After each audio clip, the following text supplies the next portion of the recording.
see how the waters are feeling.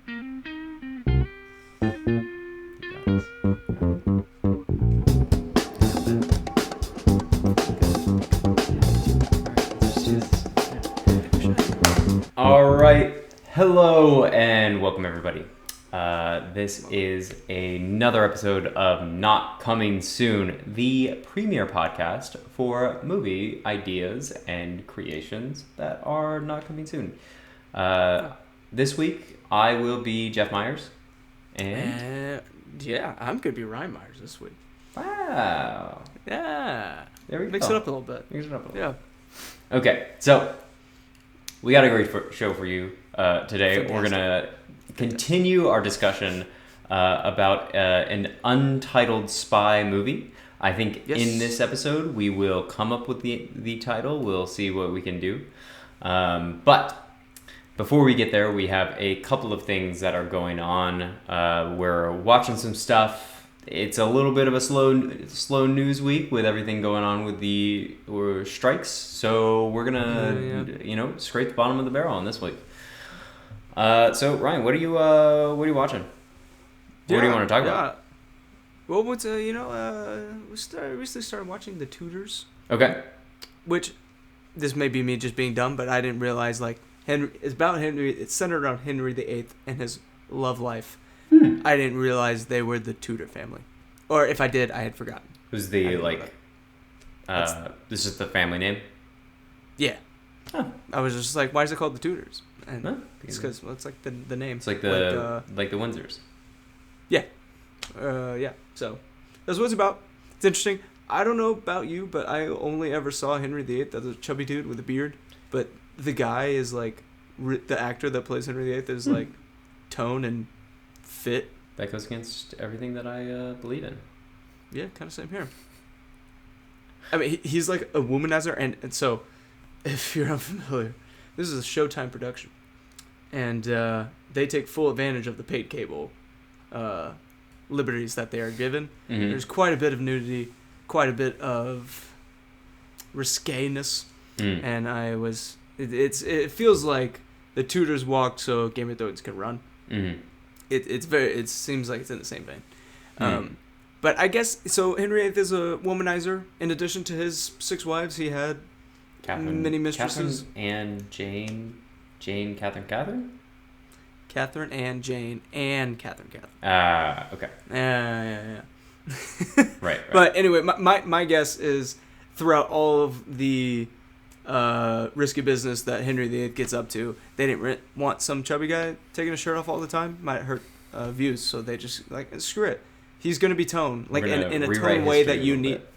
Yeah, in a tone way where it's like you have to lift weight. It's not just like farm strong. This dude, I mean, it's like dude's got calisthenics. It's yeah. But it's interesting. Sam Neill is in it. Oh. Yeah.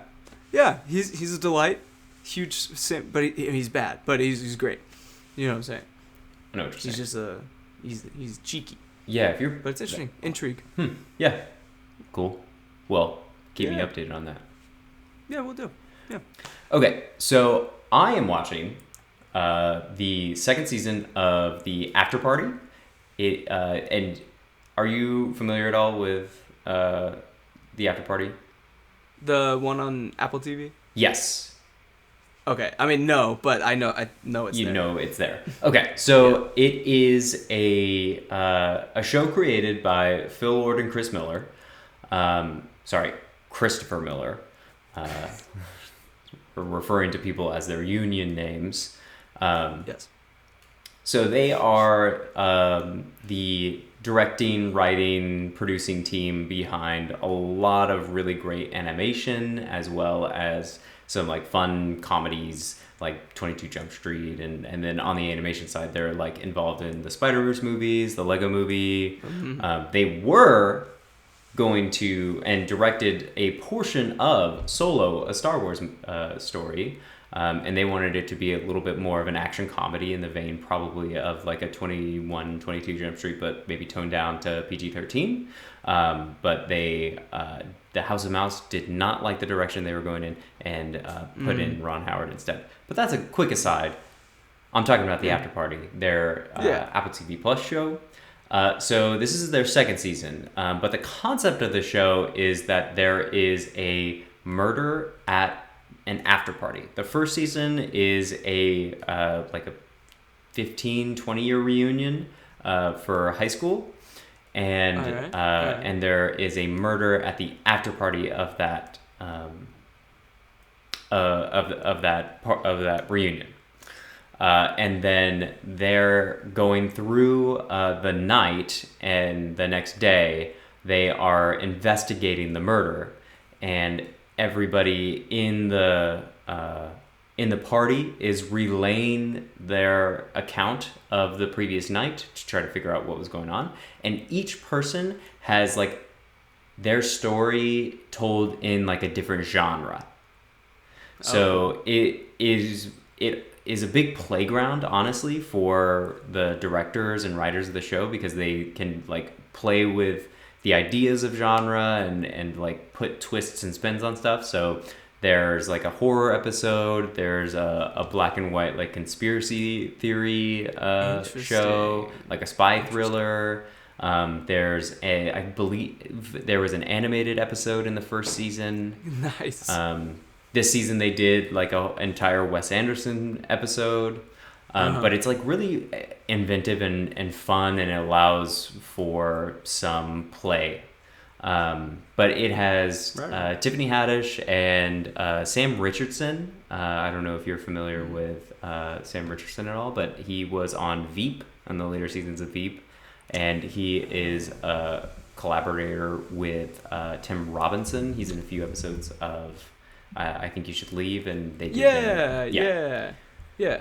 I find him so funny. I think he's great. But the first season had, well, I guess both seasons have like splashy casts, like maybe not splashy, but like more kind of like character actors that are elevated. This season has Ken Jeong and John Cho and Zach Woods. Yes. Gabe. He's so, I'm like in parallel, we're watching The Office just in the background, we just got to the saber portion, and man, Zach Woods is incredible. But it's a fun show. I would recommend you check it out, and if you dip your toe in and you don't like it, then you're not gonna like the rest of it. Okay. Yeah. Understandable. Cool. Nice. Yeah. That did make me think. So Christopher Miller is involved with the creation of the After Party.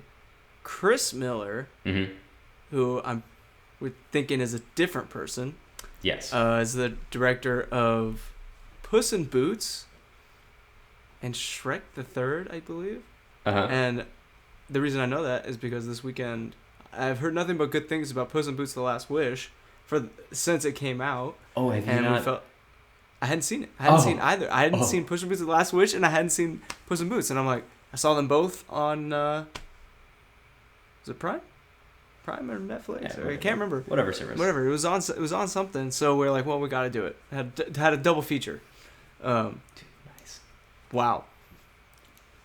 I didn't love the first Puss in Boots, but The Last Wish is a real banger. It is a huge banger. As I was watching The Last Wish, I was like, I don't think I fully needed to watch the first. No, first you definitely didn't. No, but oh my goodness gracious, what a roaring good time! Puss in Boots: The Last Wish. DreamWorks is really just, they're doing some amazing things over there.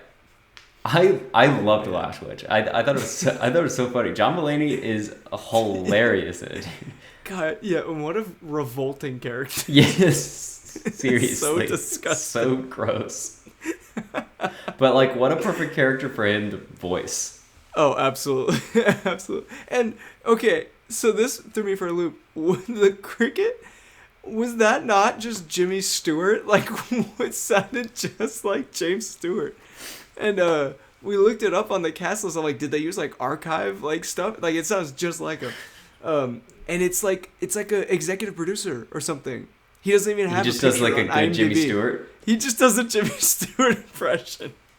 That's hilarious. Man, yeah, so good. Yeah, I thought that was really fun too. I feel like they're doing a lot of really cool things in animation. They are. Except maybe Disney. I know. Yeah. DreamWorks saw the success of Into the Spider-Verse, and that's the action sequences in The Last Wish are kind of similar to that. Totally. Comic book style of animation. That the first time I watched it, it really kind of like messed with me, and then I watched it a second time, and I enjoyed it a lot. I wasn't expecting, because I was expecting like the kind of the Shrek World animation, and it strayed a little bit from that, especially in those like action sequences. But I thought, it's really cool. Yeah, it definitely threw me too, because we had watched the first Puss in Boots like literally seconds before, and that was more in the Shrek style animation. Yeah. So we were like, this looks off. But yeah, it's cool. Yeah, and spoiler alert, but they definitely tease another Shrek movie at the end of that, right? Yeah, they do. Yeah, when the music starts playing, dude, and they're sailing up to far, far away. Chills. It was electric. Go see some old friends. Oh. That was great. It was such a fun time. Oh, there was one line. Oh, Guillermo as the little dog. Oh, the little dog. I love Guillermo. Oh, hey, speaking of, we got What We Do in the Shadows tonight. Yeah, I need to check it out. Have you done the latest season at all yet? Oh yeah, no, I'm fully caught up. Okay, cool. Dude. When oh my gosh. I love that they're like slowly revealing to everyone that Guillermo's changing. Yes. Yeah. When he's like drugged in the hospital, and he's trying to talk to Nudge.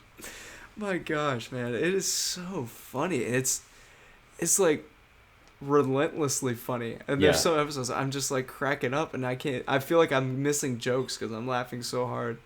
I was like kind of worried going into the season about like Guillermo changing. I was like, I guess they like need to reinvent themselves a little bit and have something for him to do. Like he can't just like be in this stasis forever. But it felt like too much change was going to happen, but I am loving all of it. Yeah. I'm so curious how it's going to go if he eventually fully changes. Yeah, and how that comes out to Nandor. Yeah. Oh my gosh. Oh man, that was great. Man, I need more Matt Berry. I need more. There's more. I don't remember what season it was, but there was a beginning of one of the. I want 2 or 3 because this is 4. I think so. Is that right? There was very little Matt Berry. Yeah. And I was like very concerned. Yeah, but I think he's getting more. I feel like he's getting more in this one. Yeah. The fact that he was the first to figure it out helped with that, because then that was a good relationship. That was fun. That was really good. His science to make Colin Robinson. Colin Robinson was too interesting. He was too interesting. So he wasn't training people. That John Slattery bit was so funny. And they're in the John car. Slattery. Just every character that they've perfectly written every character to like how Sheldon can't have in the Big Bang Theory. I feel like can't have a bad line because he's just a funny character. Like that may just be me, but that's how I love Big Bang Theory show. But each character, like I feel like they can't have a bad line because they're just funny. Yeah. Being there, it's incredible.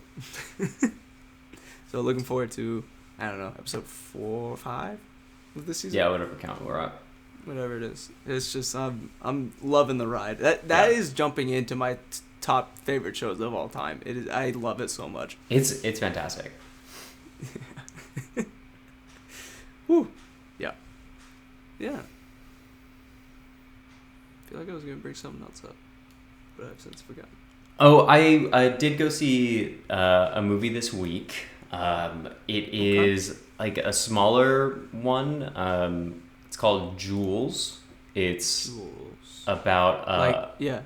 we talking like wearing jewels or No, like oh sorry, it's jewels? Jules as in Jules Verne. Jules. It is about a few old people or it's mainly centered around one old guy played by Ben Kingsley in a small town. Sir. Yes, sorry, Sir Ben Kingsley. Dare I not slander his name? Apologies.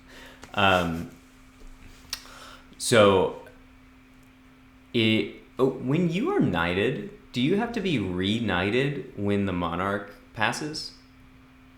Like, are you a knight under a monarch, or are you a knight under the kingdom? The crown. I think you're a knight under the kingdom/crown because wouldn't that would nullify every single person to be knighted at the end of a reign. Could you imagine? There's just like, well, I think this is unusual because she was reigning for so long. But yeah, could you imagine? That's the like first task of the new monarch to just stand there with a line of people just and you. But yeah. So this movie Jules is about it centers on Ben Kingsley. He is like this old senile guy in a small town, and he has an alien crash land in his backyard, and it's like a pretty touching movie about like having purpose in old age, like having friends, having somebody who depends on you when your kids are so old that you're depending on them. Wow. Yeah. It was touching. There were some tears involved. Man. Yeah. Sam was a wreck the whole time. Yeah. Because she really feels for just people in the world, and this guy is just like a lonely dude. So it's pretty heartbreaking to just see him operate even before the alien shows up. Oh man. Yeah. Dang. But I enjoyed it. Go see the movie. Yeah. Yeah. Sounds powerful. Mm-hmm. See the movies. So go to the movies. I need to go to the movies. You know who's not going to the movies? Who's not going to the movies? Anyone to fill up the Blue Beetle theaters. Oh. It seems like it is being well reviewed, but the audience, it's very easy to get a ticket to Blue Beetle right now. I just think the people are tired. Yeah. They're tired. Even this, which looks like, as far as comic book superhero movies go, looks more original. Looks like it's newer. It's a character most people probably haven't heard of. It's a superhero movie, and it's just noise at this point. And it also is like this weird tail end of the DC movies that they have in the hopper, ready to go before the new leadership took over. So it's like, is this relevant? Is another question. Oh God, yeah. So that which is like a weird place for us to be in, because if you just saw like a regular like when we went to go see Iron Man in 2008, it wasn't like, what comes after this? Is this connected to the broader universe? Does it matter if I go and see this? Oh man. So it's like completely wild how we've come to this place where superhero movies are supposed to be connected to this broader universe. Yeah. Yeah. which I don't know if you can organically duplicate to Yeah. the success they did the first time. Exactly. But, you know, we'll see what happens with the leadership Yeah. change and James Gunn and all that. Okay. I think Yeah, I think... Are we good to go? All right, let's do it. I think we're good. Okay, I think we're so- good to go. I think we got get the people what they wanted. Onto the main attraction. So last week we talked about a little idea that we have not named yet. But let me give you the rundown, just a real quick recap. So we are talking about a movie where we take a normal person who accidentally says an activation phrase at a previously set up meet between a spy and a arms dealer, some shady individual, and that sweeps them up into a crazy saga where they are thrown into the world of lies and deceit. So we have that. Yep. That's our starting point for today. We had a little bit of further discussion about like the setting and what this phrase is and all that, but background on the idea is that it sprouted out of watching the original Mission Impossible, where Yes. the man called Ethan Hunt sets up a meeting between him and then an arms dealer, where and the code word that he is given is to go into like a convenience store, buy a certain item, come out and say or ask somebody for a match, and then that brings him into a meeting. Yes. So we wanted to see what would happen if somebody accidentally did these very specific things. Yes. Yep. And we separated to where the beginning is a little bit of the guy daily life. Yes. And then this happens to him, the whole fiasco, and then we cut 12 hours, whatever, earlier where the actual agent is getting the instructions to do these things, and we realize why it all just happened. Yep. Because it looks like, to the viewer's eye, maybe the first time, it just looks like he's kidnapped, Yep. maybe. But lo and behold, he's meant to be there? So, do we want to cut to 12 hours earlier as soon as he's like thrown into the car, or do we want it to be like there's a little bit of interaction of like talking about the deal that they want to make with the spy who's supposed to do the activation code? I'm thinking none. Yeah. And there's like a bag thrown over his head or something, and it's like there's a cut. So the 12 hours earlier cut is like, so bag thrown on his head, bag taken off his head. It's the secret agent in a different scenario, doing his thing. Yeah. And then because then we're just like, okay, what the heck just happened? And then we go into the thing. We're like, oh, that's where he's going. You know, the guy. I had casted the Yes. secret agent as a female secret agent. I had not discussed that idea with you, but in my mind it was a male average Joe with a female secret agent. Yeah, I dig it. But we can talk about that. Yeah. Off mic, we did discuss casting of our normal dude. We did. So we're peeking behind the curtain a little bit, but we discussed Rob Delaney, who I'm a big fan of. I think he's hilarious. I don't know if you've seen Catastrophe. I believe it is an Amazon Prime original show. It's with him and Sharon Horgan. Whatever. Yeah. But a very delightful show. But I really like him, and I think that he would be like a great fish out of water in a high stress situation. Nice. Yeah. So think about that character in your mind as we're developing this, I guess. So I think for this episode, let's talk about that first quarter where let's put him in a job let's Yes. figure out what this activation code is going to be. Yes.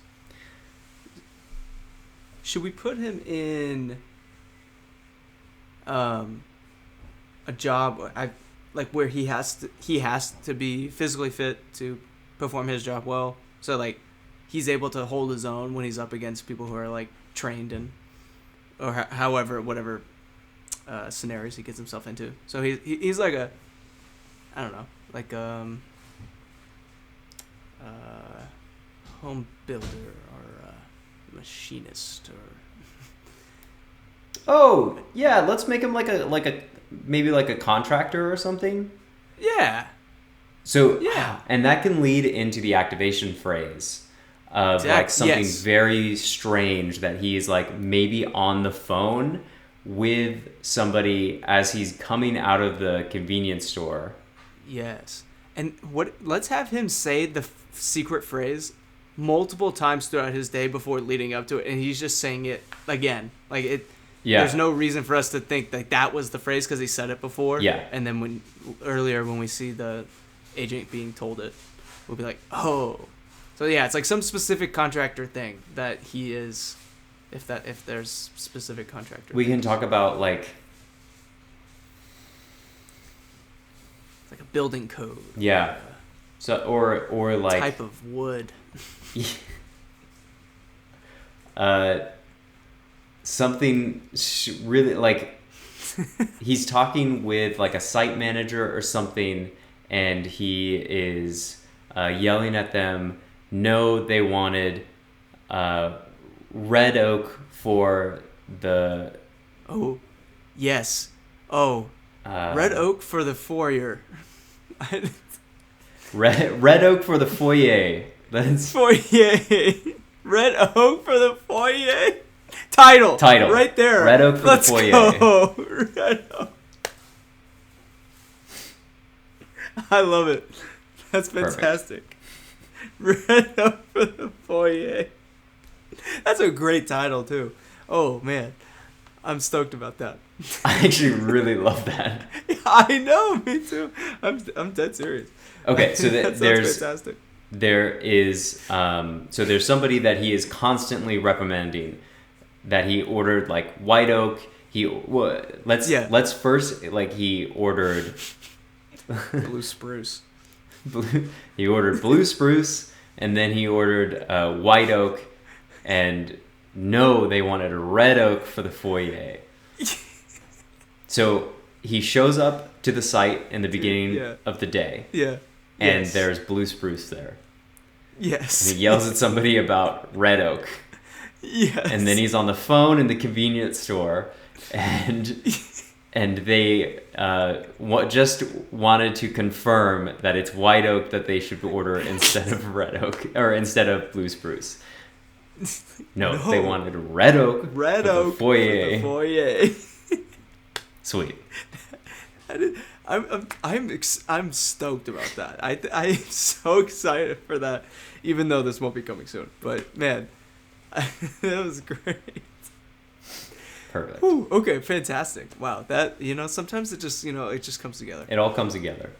It just has to click. It all comes together. Okay, so it just has to click. we have the activation phrase. We have his role. So do we want to flesh out his day a little bit more before the kidnapping, or do we want to go into the caper that happens later? We can. So I like he shows up and it's the blue spruce. Yeah. He yells at somebody, no, the foyer needs to be red oak. And then he has to go run an errand of some kind. Yeah. You mentioned in Mission Impossible that it's like a store and buy a certain item. We can do like I want this encounter to be so chance. Yeah. So whatever errand he has to run for his job.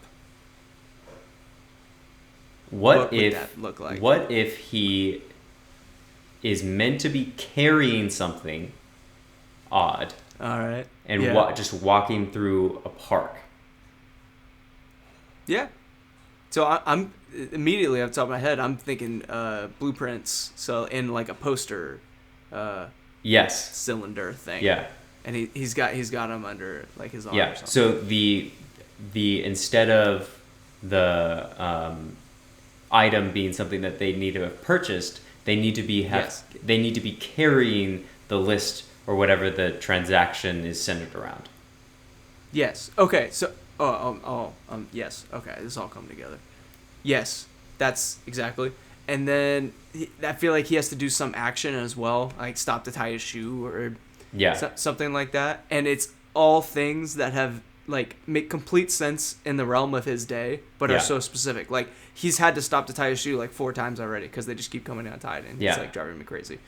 And he's like makes a point of carrying the list around, or not the list, but the blueprints around. So it just makes total sense why he's doing it. It's not weird that he's doing it. It's just very bad luck. Yes. Okay. So that opens up a whole nother idea thread in my mind of, okay, so they put the bag over his head, throw him in a car. He's got the list on his possession already. They make the transaction. They give him the money. They give him like the briefcase full of money and just like kick him out of the car. So he's standing there with a briefcase of money, and they have the wrong documents. Yes. So the spy finds him and is like, they're going to murder you when they find this out. Yes, absolutely. So at that point, how do we get the agent and him to finally meet? I think that the agent is tailing him after they see the kidnapping, and so we cut after he's Oh, okay, perfect. So we cut after he's got a cloak over his head, and then we go to 12 hours earlier. And then we hit the spy with the bag reveal, and they're like being forced into making this transaction with the arms dealer, or whatever we want to do there. I was kind of thinking that was going to be an unrelated mission. Oh, perfect. Yeah, no, that's great. Yeah. Yeah, so they escape whatever thing and go on to make this arrangement to show up at the park. And then we follow them to the park. She sees the kidnapping go down, and then she follows the car, and then we don't see the interaction in the car. We just see him get shoved out of the car with a briefcase. Okay. Yes. And she goes up. Yeah. Or there's some comedy that can happen in the interaction in the car. Yeah, we probably okay. We keep the vehicle. Yeah. Okay. So then I think once the timelines have caught up, we can jump in between the two. Yes. So we see the kidnapping happen, and then we jump between the two. So we see what's happening in the car. He's like talking about the plans that he has, and they're like, yes, thank you for the plans. Here is the cash. And he's like, you don't pay for the plans. What's happening right now? Oh, that's fun. That's a funny bit too, because like it could be a list of this may be too much, but like of locations of people in like Witsec or something like that. And so him saying, you don't pay for the plans, you pay for the job. And they're like, dang, look at this guy trying to do like the whole thing. And like, no, it's fine, just the plans. Just the plans is fine, please. Just the plans is fine. Okay, so and then we follow the spy tailing, and then once he is kicked out of the car, they link up, and then they go on and are pretty much, I assume, kind of on the run, because he's now got all this cash, and there's this misunderstanding. Yes. And they don't have the real plans. So there is. Yeah. Yeah. So Yeah. she doesn't. I would say that she does. Oh, okay. Like she has the they real don't. plans. They being the bad. Yes, Okay. I apologize. All right. Yes, the arms dealer, or I guess maybe not an arms dealer. Maybe like Any shady character. yeah, Uh, yeah, just a and shady person.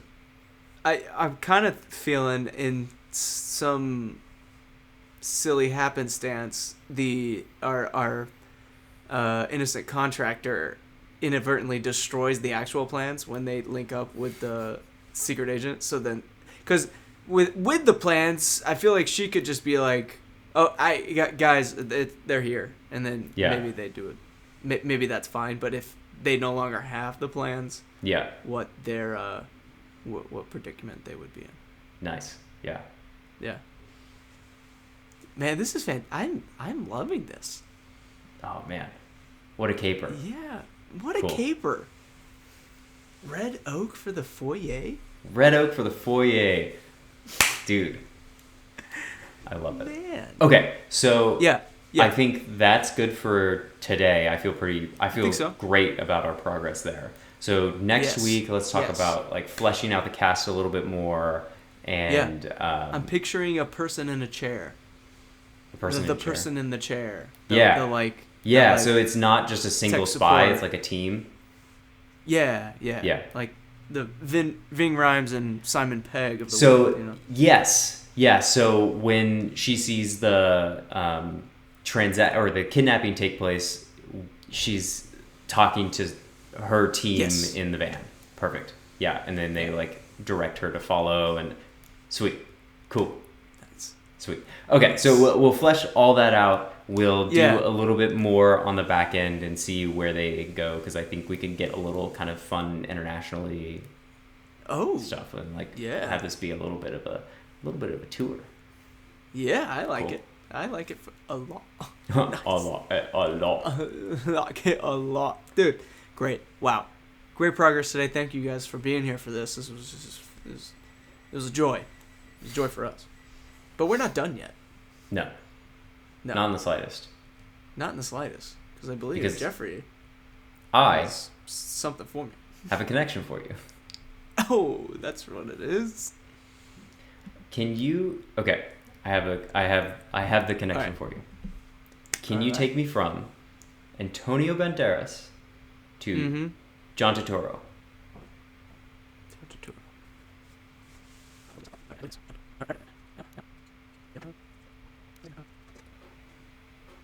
Okay, I think I have it. Okay. I think I have it.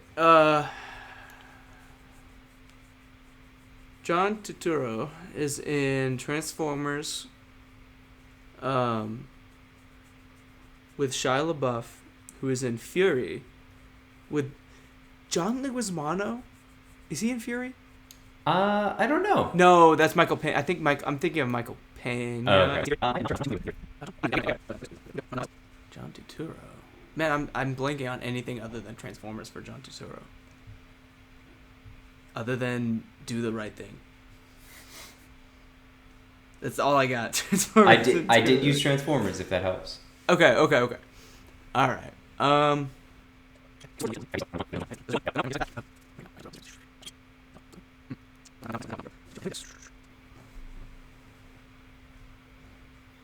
Idiot. I'm an idiot. Gosh. What? Oh, I was making that way harder than it needed to be. Yeah. John Turturro is in Transformers with Shia LaBeouf. Shia LaBeouf is in Indiana Jones and the Kingdom of the Crystal Skull with Harrison Ford, who is in Cowboys and Aliens with Daniel Craig, who is in... oh, wait, no, I screwed that up.